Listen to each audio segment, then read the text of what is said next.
welcome back to our channel. If you're new here, welcome. We're the Garza twins. I'm Carly. I'm Britta. We do a lot. We upload every week. We do favorites videos, book reviews, get ready with us, lots of different stuff. So subscribe if you like this video so you don't miss any of our uploads. Today we are rounding up our favorite books of the year. We decided we were each going to pick our top 3.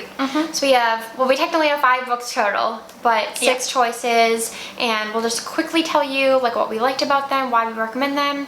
So let's get into it. Okay, we're both on Goodreads, so I'm gonna like kind of be looking at my review to remember some of these. So follow us on Goodreads. We'll leave both of us down below if you want updates there on what we're reading. But I think my favorite book I've read all year was Happy Place by Emily Henry. This is one of Britta's too. Yeah, but I would say it was my second favorite. Okay. And we both read this early on. It came out in the summer. So this book follows a group of friends, and they're in their early 30s, and they basically all go to a like cottage every year to meet up, reconnect, have a good time. It's their happy place. It's one of the friends' family cottage. Yes, it's their happy place. And so two of the friends in the friend group were dating for years and years. They have since broken up, and they haven't told their friends because they found out this is the last year that they're going to be able to spend at this like cottage in Maine, because the family's going to sell it. So they're like, let's just pretend we're still together for the sake of our friend group so we can just have this one last amazing weekend. And everything about this book was so good. The setting in the little place in Maine was so cute. Like, you could like picture the cottage, picture it being like cozy and summery, and just like a place you want to unwind. Like the food that they ate, just the coffee shops, like everything was so cute. And then Wynn and Harriet, the two, I would say there isn't even really main characters because everyone in the group is a main character, but Wynn and Harriet are the couple that have broken up and are pretending to still be together. They were a love story for the ages. One of my favorite book couples I've ever read. I won't get into it, but I think anyone would like their story. Like, it was so good and so real. And then my favorite thing about this book, I don't know if it's yours, but is that it touched on all relationships. It wasn't like past Emily Henry books that are really just focused on the main characters and their love story. It focused on like your love for your friends, your love for your like friends who are your family. It focused on like, there was like parental relationships in it. Well, and because there were 3 couples total, right? Yeah. Or 4? I can't remember. 3. At least 3. Because in the group of their friends, another 2 of the friends were together and engaged. Yeah. And so I liked that it wasn't just Wynn and Harriet. You're seeing all these relationships. Yeah, but then they also literally talked about like their parents, and there was like so much going on, and it was in a good way. Like, it really showed how complicated relationships can be, especially as you get older, but how like beautiful they all are. And I love that. It was like, it made me cry because it just reminded me of our group of friends, and it just, I don't know, it was like a really special read. If you're in your like early to mid 30s, I think that you would really relate to this book like we did too. Okay, my favorite book of the year, this will come as a shock to no one, is The Running Grave by Robert Galbraith. This was probably my favorite of the Strike series so far. It's like Britta's Everest. She like read it in 2 days. I literally read this in 2 days. I will say it was 3 days. Couldn't keep my eyes open and had a few pages. And I don't even know how, because you guys, I had to stop. What is it even called? Iron Flame? Oh, Iron Flame, yeah. Right now, because I can't get through it, and I'm like, this is preventing me from reading other books. Like, I don't know how she read this. I put the cover on upside down, I just realized, because I read it without the cover. Yeah, I was checking, this is the 7th book in the series, and it is my favorite one. This one is about, so if you're unfamiliar with Cormoran Strike and the Strike series, Cormoran Strike is a private detective in London. He's an ex-war vet, and he becomes a pretty famous detective for the cases, like high profile cases he solves, but also because his father, he's estranged from, he never really knew his birth father, is a famous rock star. So he's kind of like in the public eye, you would say. And he hires Robin in the first book just to be kind of like his assistant or like office manager, but as she continues to work with him and actually work on the cases, he promotes her to partner. So in this case, they are full-blown partners running this agency. They have a team of employees and freelancers that work for them. In the big case, I do like that in the books you get some of these like smaller cases, so it's not just one. It like makes it more real. But in the like main running grave case is that somebody hires Robin and Strike to find their son who has joined a cult, and he is so worried about his son. He's been in there for years, and so they realize the only way to do that is to have Robin go undercover, and she is in the cult for about 4 months, I believe. And so there were times, one of the reasons I read this so fast, and I did a TikTok review on this book, and a lot of people said the same thing, and I've just seen a lot in like their groups I'm in. You had to read it so fast because we were so worried about her. Like, I was like, something bad is gonna happen to her, and at this point, we're 7 books in, I feel like I'm her best friend, and I feel like I need to know that she's okay. Some hard things happen. It was like hard to read at times, but overall, they like solved the case as always. Okay, next up for me, this is my second favorite book of the year, is The True Love Experiment by Christina Lauren. Britt and I both love Christina Lauren. They are such a good writing duo. Yeah. And so when I tell you I was shocked that this became my favorite book by them, because they have so many good ones that we both love, but this instantly was my favorite book. So it takes place in San Diego, which we liked. We used to live there. And it follows Fizzy. She's a romance writer, and she's kind of in a love rut, and she meets Connor, and he's a documentary producer turned reality TV producer, and he sort of tasks with casting a lead for a dating show, and he thinks that Fizzy would be perfect. His ex-wife is a big fan of her books and is like, yes, she's amazing, put her in the lead. So he basically produces this show trying to find her love. And he also is a single dad in the show, and I just love them both so much. You can probably see where this ends up, but it was just so good. I love the like behind the scenes of the TV show aspect, but it actually wasn't a huge part of the book. I remember reading the premise and thinking it was going to be majority that, but they don't even start filming the show, I think, until like 50% of the book, and the whole like lead up before is really Fizzy and Connor getting to know each other because they want to have a good relationship as they're embarking on this like big project together. Yeah. And I just love their relationship together. Fizzy was like so easy to root for. Like, she was so funny and confident and self-aware. There was actually, I don't read a lot of books where the main character was like her. I think it was like really, the female main character was really unique.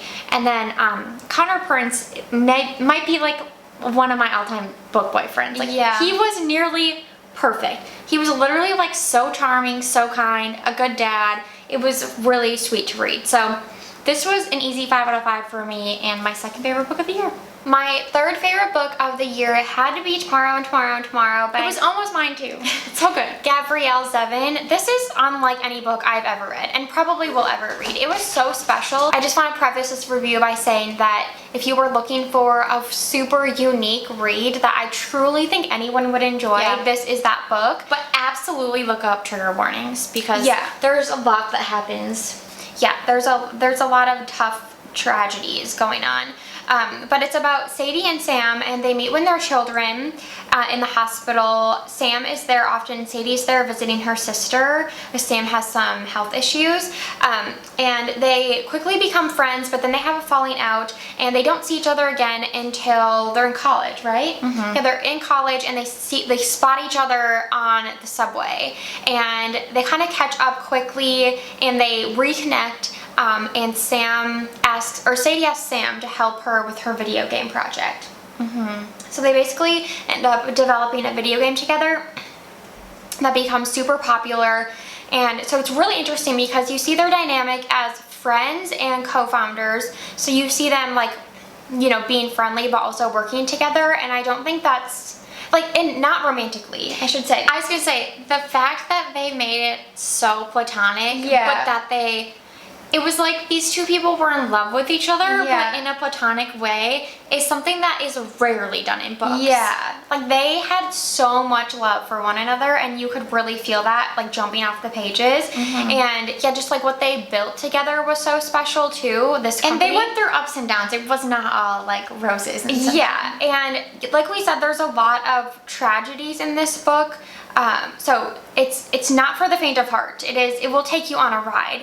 But overall, I loved these two characters so much. I loved this book, and I would actually say I despise video games in general. Yeah. Not a But video game person. It was fascinating. Yeah. I think one of my favorite things about that book, I gave it 5 out of 5 stars too, is that it took place in the 90s. Yeah. And so much of how they communicated seems so foreign to us now, but it was written so accurately for the time. And I don't know, it just like reminded me of simpler times. Totally. And like where we weren't so connected to our phones, and like, I don't know, it was like so, like I can't describe it, but I was like, I like kind of wish we could have been adults during that time. Like Yeah. it was just really special and like accurately portrayed. Yeah, at least we didn't grow up with phones, but that's a good point. That's another reason why the two of them creating this video game and then went on to create a video game company, it was so impressive, was because it hadn't been done before, really. So they created something that like the whole world was like the watching technology. evolve. Yeah. So that was another thing. It was like the pressure was high for them. Yeah.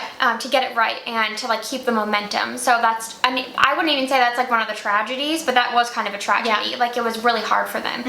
So such a beautiful book. I would love to read something else from this author. I don't think she's It's written anything so since good. though, right? I don't know. If she has, let us know, because it's so good. Yeah. Okay, I had to pick this as my third book, even though I almost gave this 4 out of 4 stars, but it's Fourth Wing by Rebecca Yarros. I know it was like, well, when did Fourth Wing come out? I don't even know, but we both read Fourth Wing this year, and then Was it this year? Yeah, then Iron Flame, the sequel, we just got to, and Britta finished it. I have not yet. But it basically follows Violet. It's a fantasy book, so this is why I'm putting it in my top 3, because I never like fantasy. Like, I feel like, Well, it's romantasy. yeah, romantasy, but I feel like it never strikes my interest. Yeah. And honestly, this book was such a dud for like the first 30% in my opinion. I was like, what is all the hype? Everyone loves this. But when I tell you that I couldn't put this down for like 40% on, I could not put this down. So it follows Violet Sorengale, and she is like a 20-year-old girl with chronic illness, and she gets put into the writer's quadrant, and her mom is like the not like emperor. Sergeant? Yeah, like sergeant of like their entire wing. It's fantasy, so it's kind of like all these like made up terms. Yeah.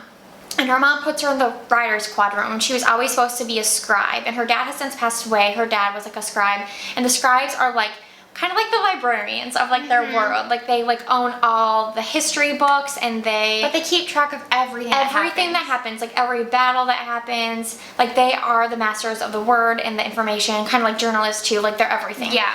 So, but it's safe to be a scribe because you're not in battle. So she puts her in the writer's quadrant, and again, she has like chronic illness, chronic pain, and she is like, she thinks she's very breakable at the beginning of the book. This was another thing I loved about it.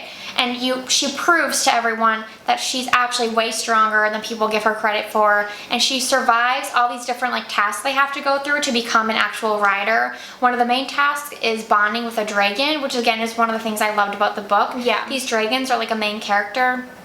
They're basically like these massive dragons, and they can bond with a writer, and then you can communicate through your thoughts. Like you don't have to speak out loud. And they're riders because they ride the dragons. Yes, once you're bonded. And well, I don't want to spoil it if you haven't read it, but it's just really cool to see her bond with a dragon, and I think like her whole story, and like she makes it to the end and she survives. And there's a huge twist at the end, and I kind of saw it coming. Yeah, I did. But not entirely, and it like made me smile and gasp, and it was so good. And then a huge part of this book is, like Britta said, it's romantasy. So a huge part of it is her romance with another, I guess he's a writer, well, he's a wing leader, Xaden, and Xaden is perfect. I love Xaden. So far, the second book is not nearly as good as the first. Now, Violet's attitude becomes pretty sour. Yeah, so I wanted to put the first in my favorites because I do love Fourth Wing, even though I'm not loving the sequel right now. I thought it was just such a like kind of like Toronto. I read so much romance that it was nice to read something that was different, even though romance is a huge part of this book. I recommend? Yeah. Okay, please let us know what books you guys love this year. You always have good recs, and like we said, you can follow us on Goodreads if you want to know what we're reading, and we'll see you in the next video.